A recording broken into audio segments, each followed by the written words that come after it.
부잣집에서 태어난 사람과 가난한 집에서 태어난 사람을 공평하다고 할 수 없지요. 또 건강한 집안에서 태어난 사람과 골골하는 집안에 태어난 사람이 공평할 수가 없습니다. 머리 좋은 집안에 태어난 아이들과 머리 나쁜 집안에 태어난 아이들이 함께 공부하고 경쟁하는 것도 불공평합니다. 미모가 뛰어난 부모님에게서 태어난 자녀들과 미모에 별로 자신감이 없는 집안에 태어난 사람들이 함께 회사 입사시험에 면접을 본다는 것도 엄청 불공평합니다.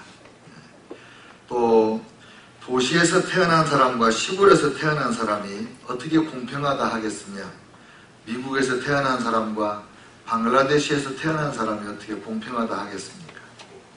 인생은 엄청 불공평한 것으로 가득 차 있습니다. 얼마나 불공평한지 얘기하려면 밤이 새도록 얘기해도 끝이 없을 거예요. 예수님께서 우리 죄를 위하여 돌아가셨는데 그게 공평한 일인가요? 우리 생명값하고 우리 죄인들의 생명값하고 하나님의 아들 예수님의 생명하고 어떻게 값이 똑같습니까? 그러니까 이 모든 세상은 불공평해요. 오늘 본문에도 보니까는 예수님, 세례요한은 예수님이 하나님의 어린 양 메시아인 것을 알았는데 자기 보고 세례를 달라고 그러니까 예수님한테 내가 당신에게 세례를 받아야지 어떻게 내가 당신에게 세례를 줍니까? 말도 안 됩니다. 그런데 예수님이 고집을 피우시면서 허락하라. 우리가 이와 같이 하여 모든 의를 이루는 것이 합당하다. 불공평한 건데 또 합당하다는 거예요. 그러니까 이제 요한이 또 순종해서 예수님에게 이렇게 세례를 베풀고 하늘에서 음성이 들리고 성령이 임하시고 그런 사건을 오늘 본문에서 이렇게 봅니다. 인생은 되게 불공평한데 어떤 사람이 공평하신 하나님을 노래했어요. 공평하신 하나님을. 제가 어제 인터넷에 갔더니 열린 음악회에 이 송명희 시인이 나왔더라고요. 송명희 시인이 나와서 나라는 노래 자기가 지은 시를 낭송을 하고 그리고 그 사회 보시는 잘생긴 누군지 모르겠어요. 사회자가 이 노래를 부르더라고요. 나 가진 재물 없으나 나 남이 가진 지식 없으나 나 남에게 있는 건강 있지 않으나 나 남에게 없는 것 있으니 나 남이 못 본 것을 보았고 나 남이 듣지 못한 음성 들었고 나 남이 받지 못한 사랑 받았고 나 남이 모르는 것 깨달았네. 공평하신 하나님이 나 남이 가진 것 나 없지만 공평하신 하나님이 나 남이 없는 것 갖게 하셨네. 이렇게 노래를 했어요. 청중들이 많이 울더만요. 장애인을 위한 특별 열린 음악회라고 이렇게 제목이 붙어 있던데, 제가 지금 인생이 불공평하다고 한 것은 단순 비교였어요. 미국에서 태어난 사람, 방글라데시에서 태어난 사람, 머리 좋은 집안, 머리 나쁜 집안, 이렇게 단순 비교를 하면 온 세상이 불공평해요. 평등한 게 아무것도 없어요. 쌍둥이로 태어나도 불공평한데 어찌 공평하다 하겠습니까? 그런데 인생을 전체적으로 보면 되게 공평해요.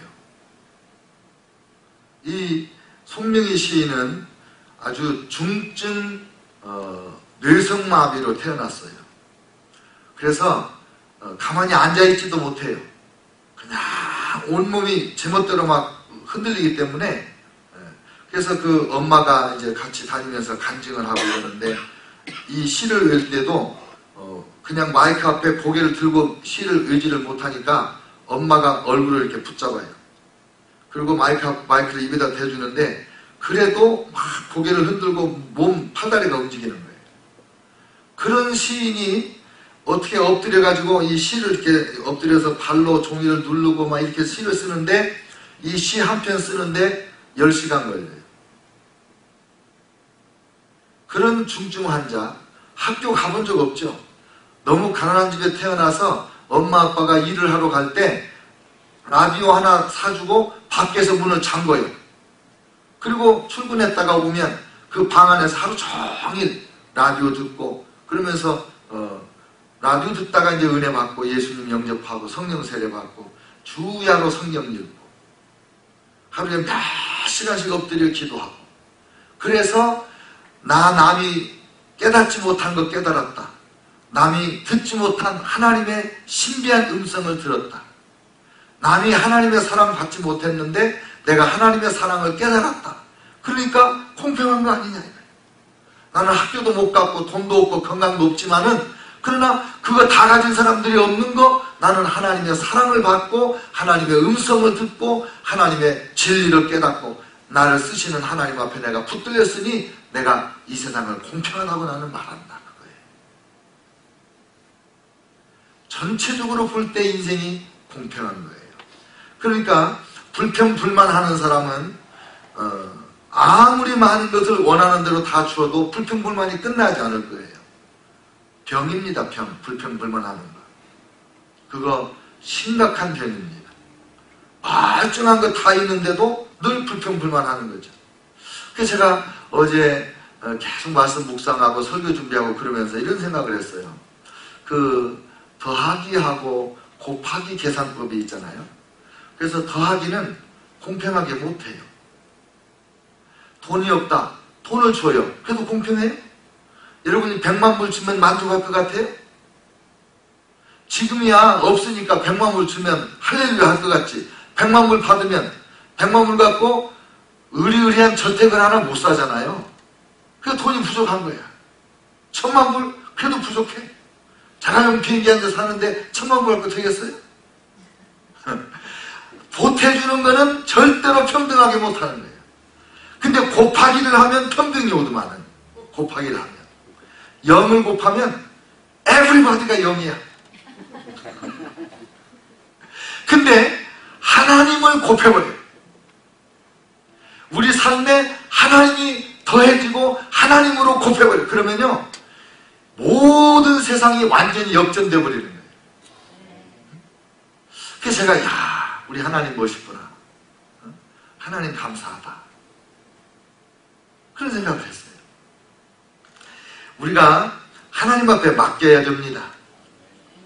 하나님 앞에 맡겨버리면 모든 원망과 불평이 사라지고 감사가 넘치게 되고 기쁨이 충만하게 되는 거예요. 그래서 다 가지고도 늘 이 내천자, 여기 인상을 찌푸리고 이런 거 찌푸리단 말을 언제 써봤는지 모르겠어요. 말이 잘 안 나오네. 인상을 찌푸리고 불행하게 사는데 아무것도 없는 내가 늘 웃고 늘 기쁘고 그 엄청난 걸 가지고도 벌벌벌 떨면서 코로 하나도 안 주는데 나는 별로 가진 것도 없는데도 주기도 좋아하고 말이에요. 누가 더 행복한 거예요? 누가 더 거룩하고 누가 더 영광스럽게 사는 거예요? 이 땅에서 저택에 살아. 제가 가끔 얘기하는 예화 중에 그거예요. 우리 친구가 전도를 하러 갔어요. 막 고급 아파트에 전도를 해가지고 띵동 띵동 누르니까 누구세요? 아무개 교회에서 왔습니다. 예수 믿고 구원 받으라고 왔습니다. 예수 믿고 천국 가자고 왔습니다. 그러니까 그 안에서 꼬마가 하는 소리가 천국이 우리 집보다 좋아요? 너무 좋은 집에 사니까. 그러니까 너무 좋은 집에 사니까 천국에 대한 소망이 없지. 우리는 내 이름으로 된 집안 지체들을 못 가지고 사니까 천국에 가면 There are many mansions. 요한복음 14장에 예수님께서 우리를 위하여 처소를 예배하러 간다. 거기에 맨션이 많다는 거 우리 걸로. 할렐루야. 우리가 지금 하나님 앞 헌금 드리는 거 우리 맨션 다 지금 준비하고 있는 거예요.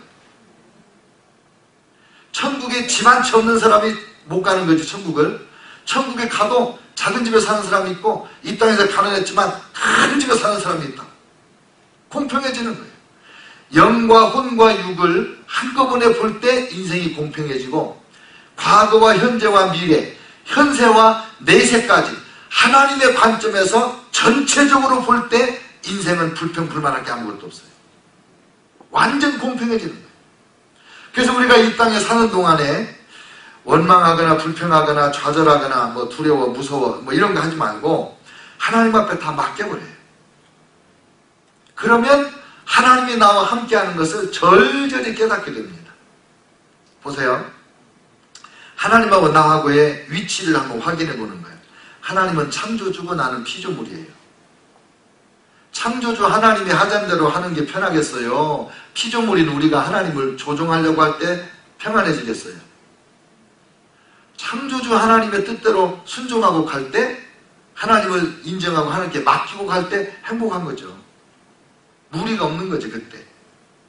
하나님은 만드셨고 우리는 그분의 작품이에요.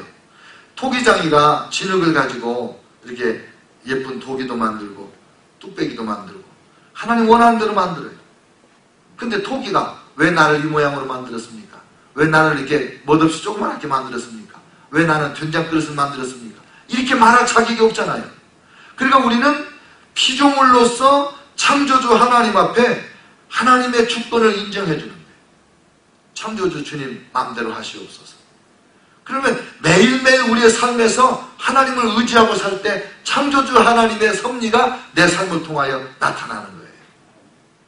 금그릇 1년 내내 가야 몇 번이나 써먹겠어요? 금그릇이면 뭐해? 한 번도 거기에 음식을 담아보지도 못하는데. 뚝배기 매 끼니마다 써먹잖아. 그게 하나님의 섭리 가운데 창조주 하나님의 공평하신 역사 아니냐 이거예요. 또 하나님은 구원자이시고 우리는 구원받은 죄인이에요. 구원해 주신 하나님이 구원해 주신 것은 하나님의 뜻이고 우리는 어쩌다가 하나님의 큰 은혜를 입어서 홍복을 얻어가지고 구원받은 거예요. 그러니까 구원해 주신 하나님이 하자는 대로 하는 것이 순리고 그 하나님이 나를 구원해 주신 뜻을 다 이루어 가시는 장이 마련되는 거예요. 하나님이 해피하고 우리도 해피하고. 그 하나님을 인정하고 하나님께 내 삶을 맡기는 거예요. 하나님이 나를 구원해 주셨을 때 나를 어디다 쓰시려고 구원했는가? 하나님 뜻이 있잖아요. 우리가 구원주 하나님 앞에서 나를 구원했으니 내가 원하던 거 하게 해주세요. 그러면 하나님하고 나하고 박자가 안 맞는 거죠. 하나님의 임재가 나를 이끌어가지 못하는 거죠. 하나님은 왕이시고 우리는 그의 백성이에요. 백성이 왕을 컨트롤하면 문제가 심각해져요. 사공이 많으면 배가 산으로 간다고 그러잖아요. 요즘에 민주주의가 지금 산으로 가고 있어요. 왕이 없어요, 왕이. 근데 우리는 하나님을 왕으로, 통치자로, 주권자로 믿기 때문에 더군다나 그 하나님은 전지전능하신 왕이고 공평하신 왕이잖아요. 공의로우신 왕, 또 사랑의 왕이시다. 그러니까 그 하나님이 우리를 왕으로 다스리실 때는 모든 사람이 행복하고 모든 사람에게 공정하게 그렇게 다스리시니까 하나님을 인정하고 하나님 앞에 내 삶을 맡기면 하나님의 왕권이 나를 통하여 나타나는 거예요. 하나님께 맡기는 거예요. 하나님은 아버지시고 우리는 그분의 자녀예요. 아버지가 늙어서 치매에 걸렸으면 아들이 아버지 끌고 이리저리 다니고 이렇게 하지 마세요 저렇게 하지 마세요 이럴 수가 있겠지. 그러나 아버님은 말씀하시고 자녀들은 순종하는 거잖아요. 하나님 아버지께 나를 의지하는 거 아니에요. 의탁하는 거예요. 이 하나님 앞에 맡기기는 매일매일의 삶에서 하나님의 임재를 경험하는 비결이에요.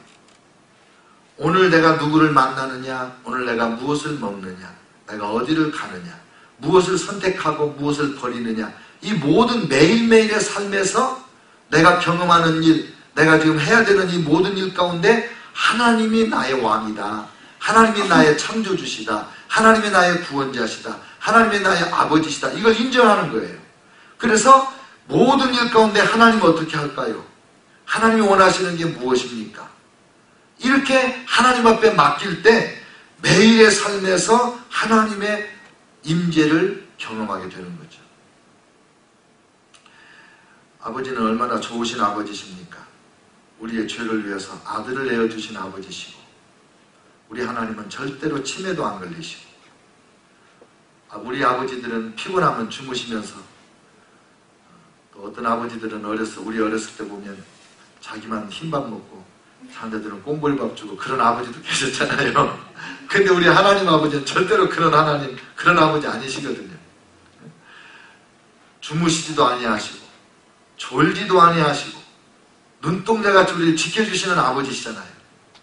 그 하나님 아버지께 오늘도 나를 맡긴다. 그러면 그 하나님의 선하심과 하나님의 사랑과 능력이 내 삶을 통해서, 내 언어를 통해서, 내 얼굴 표정을 통해서 하나님의 임재가 나타나는 거예요. 성경에 보면 하나님은 우리의 신랑이시고 우리는 그분의 신부라는 말도 나와요. 세상의 신랑들은 못난 신랑이 많아요. 상처받는 부인들이 얼마나 많아요. 근데 우리 신랑 예수님은 절대로 우리 신부들을 실망시키지 않는, 불행하게 만들지 않는 그런 좋은 신랑이시잖아요.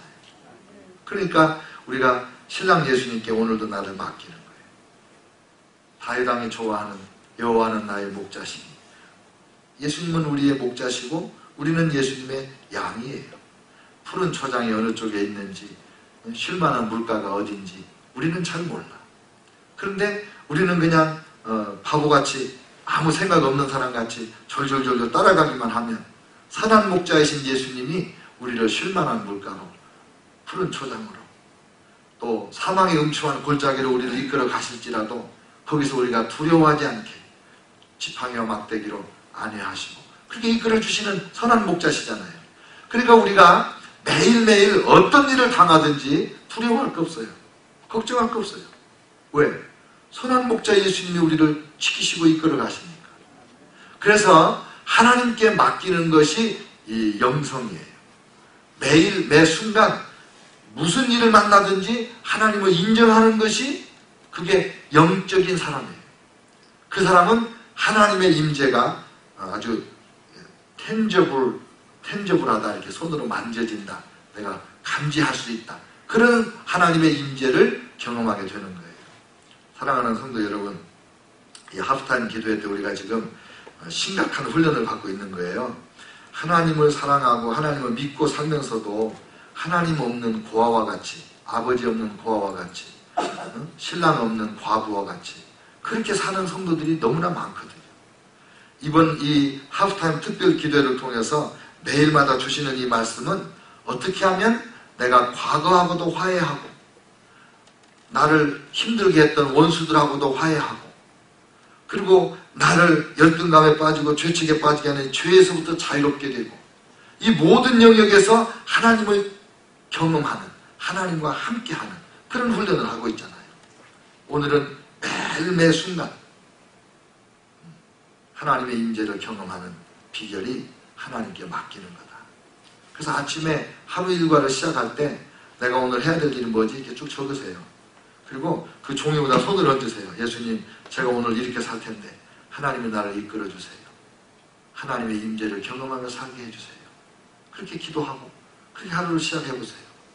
하루 종일 하나님의 임재가 우리 안에 있어서 마음에 평안이 있고 기쁨이 있고 너그러움이 있고 모든 사람을 대하여서 선한 생각을 품게 되고 우리 입에서 자비의, 사랑의, 관용의 말이 나오게 되고 인정과 칭찬의 말이 나오게 되고 그래서 우리의 삶을 통해서 하나님을 드러내는 역사가 일어날 줄을 믿습니다.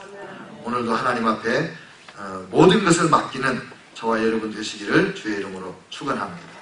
통성으로 한번 기도하겠어요.